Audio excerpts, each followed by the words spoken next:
Welcome to our channel. నేను హిమ. తెలంగాణ రాజకీయాల్లో కీలక నేత జగ్గారెడ్డి, మాజీ ఎమ్మెల్యే అయిన జగ్గారెడ్డి ఎప్పుడు ఫైర్ బ్రాండ్ గా ఉంటాడు.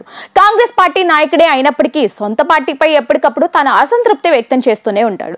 పార్టీ బలోపేతం కోసం తన వంతు కృషి చేసే తూర్పు జగ్గారెడ్డికి సొంత పార్టీలోనే వ్యతిరేక వర్గం ఉంది అంటారు. పార్టీలకు అతీతంగా ఈయనకు స్థానికంగా అభిమానులు ఉంటారని మాట్లాడుకుంటూ ఉంటారు. పార్టీ ఏదైనా ఆయన ఎన్నికల్లో పోటీ చేస్తే గెలిపించాలి అని చాలా మంది అనుకుంటారట.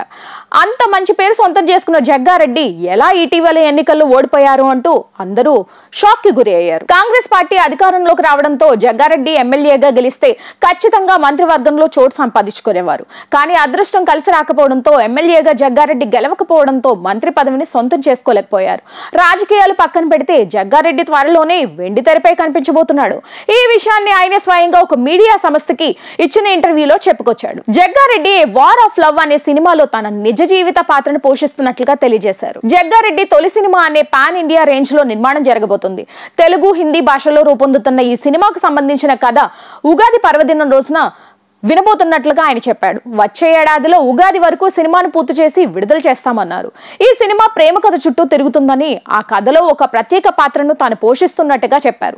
నిజ జీవితంలో తన క్యారెక్టర్ కి అద్దం పట్టే విధంగా సినిమాలోని పాత్ర ఉంటుందని అన్నారు. సీఎం రేవంత్ రెడ్డి, తెలంగాణ కాంగ్రెస్ చీఫ్ మహేష్ గౌడ్ల యొక్క అనుమతితోనే తాను ఈ సినిమాలో నటిస్తున్నట్లుగా జగ్గారెడ్డి పేర్కొన్నారు. ఒక వ్యక్తి తనను కలిసి తన ఒరిజినల్ క్యారెక్టర్ కు తగ్గట్టుగా పాత్ర ఉంటుందని చెప్పడంతో నటించేందుకు ఓకే చెప్పారని అన్నారు.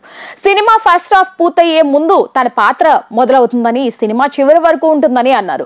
జగ్గారెడ్డి విలన్ పాత్రలకు బాగా సెట్ అవుతారని గతంలో కూడా చాలా మంది అంటూ ఉండేవారు. అయితే ఎప్పుడూ ఆయన సినిమాల్లో నటించలేదు. కానీ ఇప్పుడు ఒక ప్రేమ కథ సినిమాలో నటించి ఉండడంతో అందరి దృష్టి ఆ సినిమాపై పడింది. ఎమ్మెల్యేగా ఓడిపోయిన జగ్గారెడ్డి నటుడిగా సక్సెస్ అవుతాడా అనేది వేచి చూడాలి.